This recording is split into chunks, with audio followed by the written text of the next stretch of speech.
Cette partie de poule renard vipère est folle. Je suis la seule poule encore en jeu et je dois à tout prix délivrer mes coéquipières. Hop, j'accélère encore. Un garçon de l'équipe des renards se dresse devant moi. Hop, je l'esquive et je réussis de justesse à effleurer la main d'une de mes camarades. Et yes, on a gagné. Psst. Qu'est-ce que c'est que ça? Psst. Amélia, c'est moi. Mais, Madame Granny, qu'est-ce que vous faites cacher dans les buissons de l'école? Chut, oh, j'ai besoin de toi. Ce crapulard de Nasbrock a encore fait un saut dans le temps pour semer le chaos. Il faut qu'on le rattrape. J'aimerais bien vous aider, mais je dois rentrer en classe. Ouais, bah t'inquiète pas pour ça. J'ai demandé un mot à ton papy Charlie. Il te dispense de cours. Tu les rattraperas plus tard. Vraiment? Bon bah, c'est parti. Direction l'ascenseur temporel.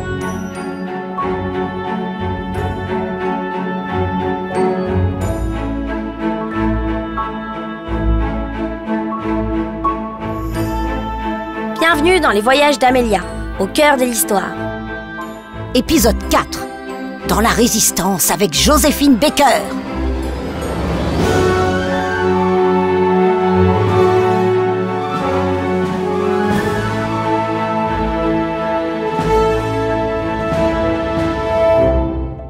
Trois, 2, 1.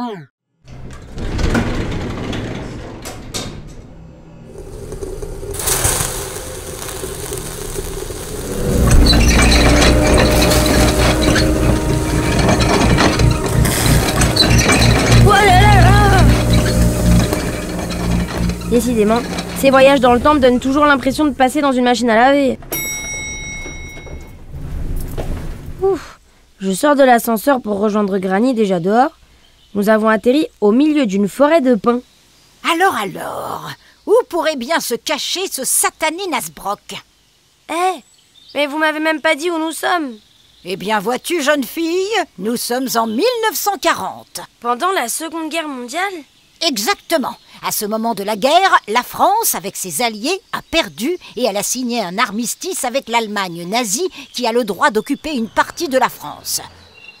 Nous marchons quelques mètres avant de tomber sur une file de gens qui attendent le long d'une route de montagne. Qu'est-ce qu'ils font? D'après mes amis du clan des Portiers du Temps, nous sommes dans les Pyrénées, à la frontière entre la France et l'Espagne. Regarde! Des douaniers vérifient les papiers de chaque personne qui veut entrer. Mais pourquoi tous ces gens vont en Espagne? Pour fuir la guerre en France.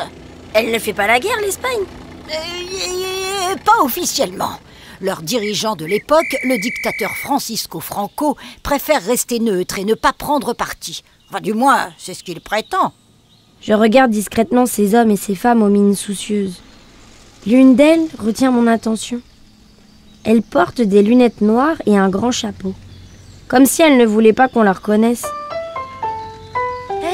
Mais c'est pas... Joséphine Baker, sa Perly Pocket, mais si, bien sûr.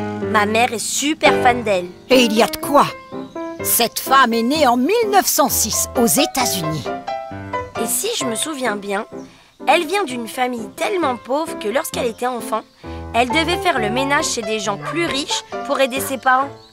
Et au bout d'un moment, elle en a eu marre et elle a voulu devenir danseuse professionnelle. C'est ça. Elle a intégré une troupe d'artistes avec laquelle elle a fait une tournée dans tous les États-Unis. Et puis elle a fait la rencontre d'une femme richissime qui voulait créer un spectacle à Paris. C'est comme ça que Joséphine a fait connaître le Charleston dans les théâtres parisiens. Le Charlet qui? Le Charleston, c'est une danse très dynamique et spectaculaire qu'on pratique sur de la musique jazz. Ah, d'accord. Et maman m'a dit ensuite qu'elle était devenue une grande star. Ah oui, c'est ça. Elle a eu un succès fulgurant, surtout avec son numéro où elle montait sur scène avec son guépard. Un guépard? Trop bien! Oui, il s'appelait Chiquita. Ensuite, elle a eu des rôles importants au cinéma, chose très rare pour une femme noire à l'époque. Mais la véritable révélation, c'est lorsqu'elle s'est mise à la musique et qu'elle a chanté sa passion pour Paris. J'ai deux amours, mon pays et Paris. Waouh! Incroyable! Quand je serai grande, je serai comme elle. Je vois un homme lui faire un discret signe de la main. Joséphine l'aperçoit aussi et le rejoint, comme si de rien n'était. Mon petit doigt me dit qu'il faut les suivre. Cachés derrière un rocher, nous écoutons leur conversation.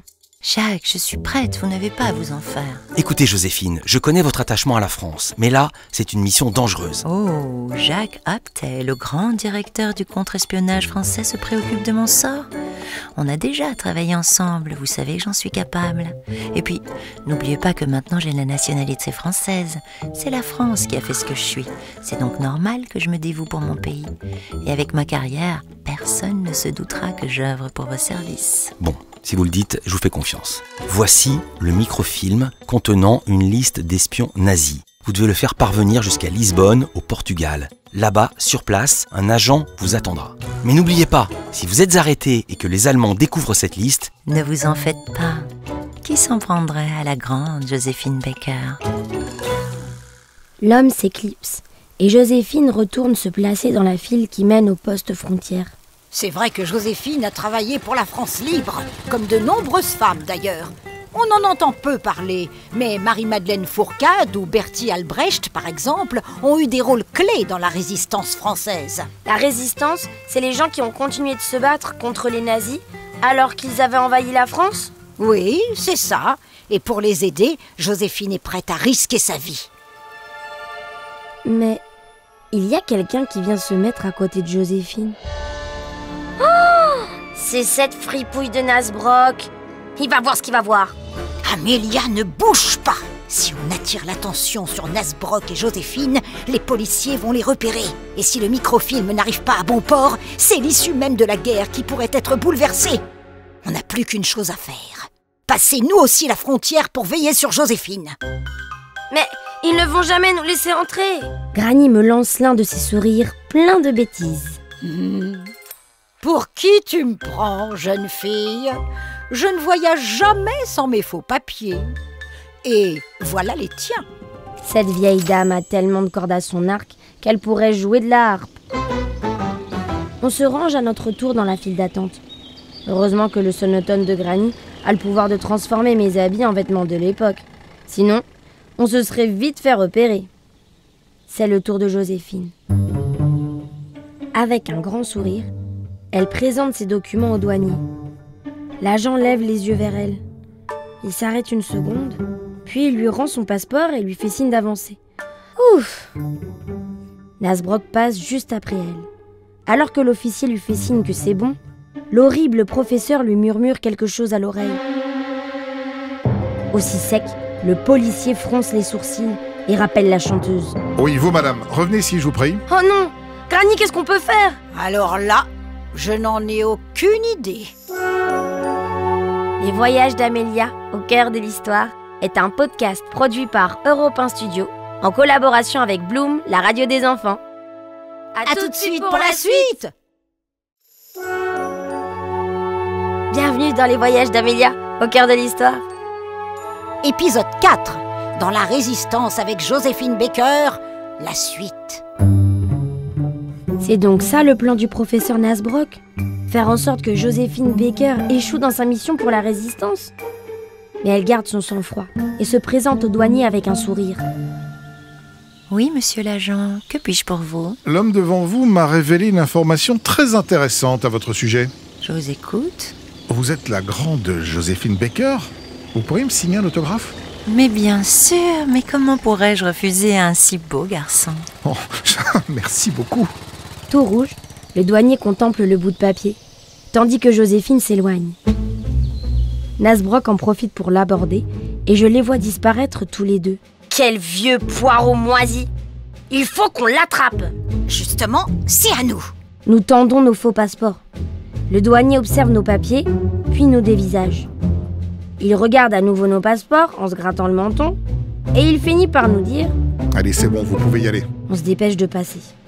Mais lorsque nous apercevons enfin Joséphine, la jeune femme semble affolée. Elle fouille dans ses poches, sa valise, et regarde même dans ses chaussures. Derrière elle, Nasbrock s'éloigne en sifflotant. Saperliclochette, ce brigand lui a volé le microfilm. On prévient Joséphine? Surtout pas. Qui sait ce que Nasbrock lui ferait si elle voulait le récupérer? On s'en charge. Viens, On le prend en filature. Granny et moi, nous nous rapprochons de lui. Plus que quelques pas, et nous pourrons l'attraper.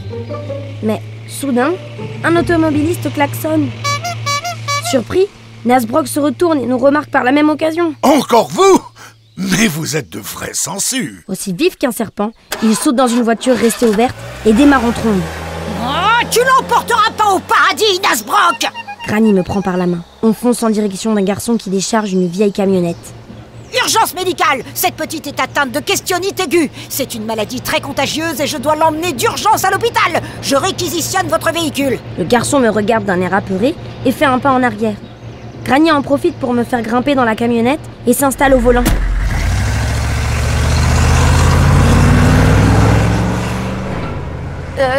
Granny, vous êtes sûre qu'il faut conduire aussi vite?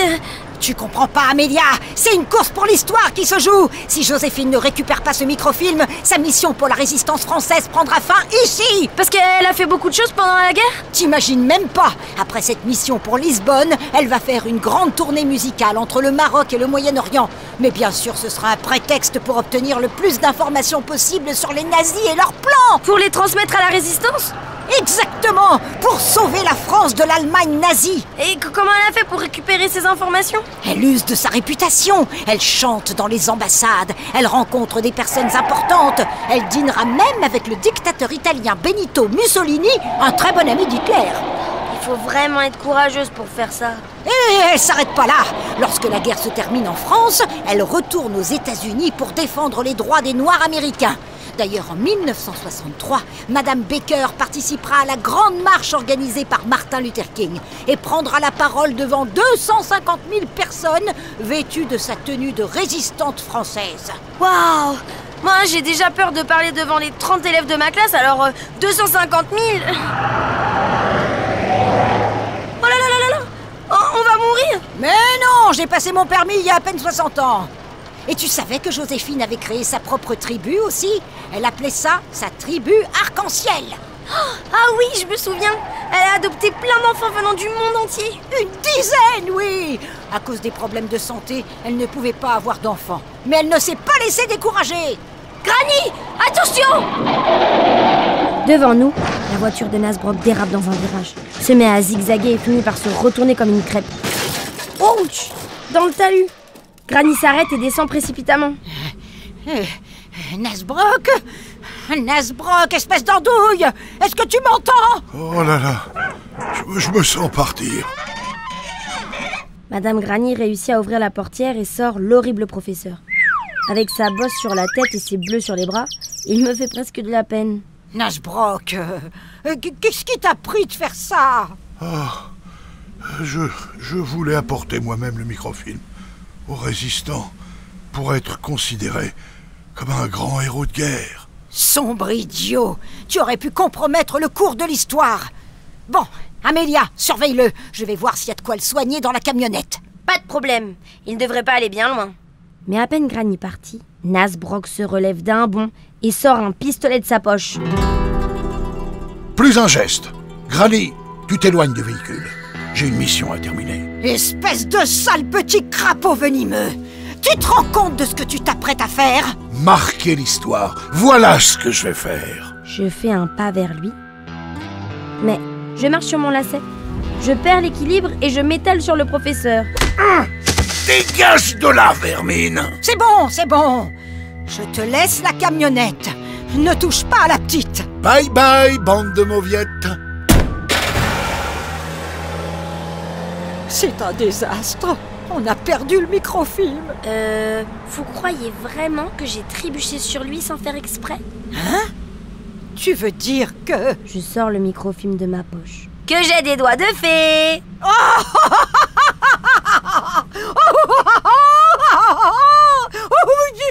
Granny explose de rire et pour la première fois, elle me serre dans ses bras. Allez, en route!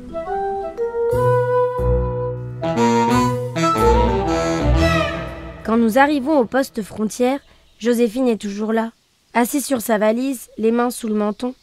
Elle semble dévastée. Je m'approche d'elle pour lui parler. Bonjour, Madame Baker. Désolée de vous déranger, mais je suis une grande admiratrice. Ah, ça me touche, petite. Merci beaucoup. Pendant que je lui parle, Granny dépose délicatement le microfilm dans son sac à main. Je m'éloigne de quelques pas et jette un coup d'œil par-dessus mon épaule. Joséphine est toute souriante. Elle vient de trouver le microfilm dans ses affaires. J'aimerais bien voir la tête de Nasbrock quand il va se rendre compte que le microfilm a disparu. Moi aussi, dis donc. Nous éclatons de rire et retournons à notre ascenseur temporel. 3, 2, 1...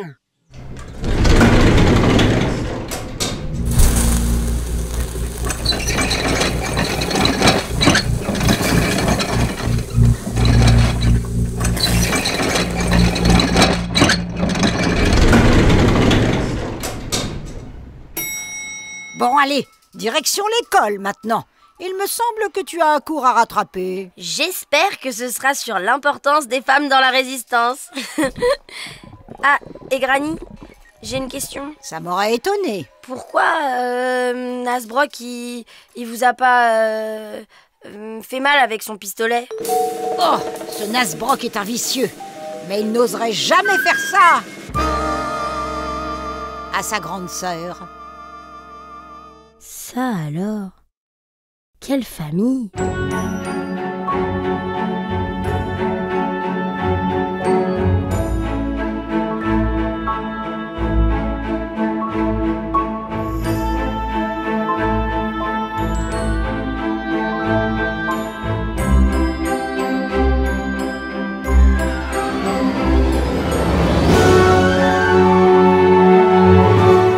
Les voyages d'Amélia, au cœur de l'histoire, est un podcast produit par Europe 1 Studio en collaboration avec Bloom, la radio des enfants.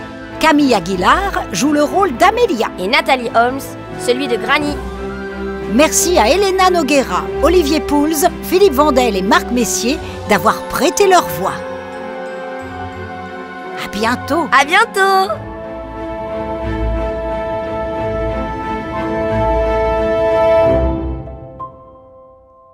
T'as vu? La vie de Joséphine Baker est folle, non? Moi, ça m'a donné envie de me mettre à la danse qu'elle pratiquait au début de sa carrière, le Charleston. Surtout qu'elle est toujours à la mode chez les danseurs de hip-hop. Allez, hop, pieds tournés vers l'intérieur. Genoux légèrement fléchis. Et c'est parti! Hop, hop, hop!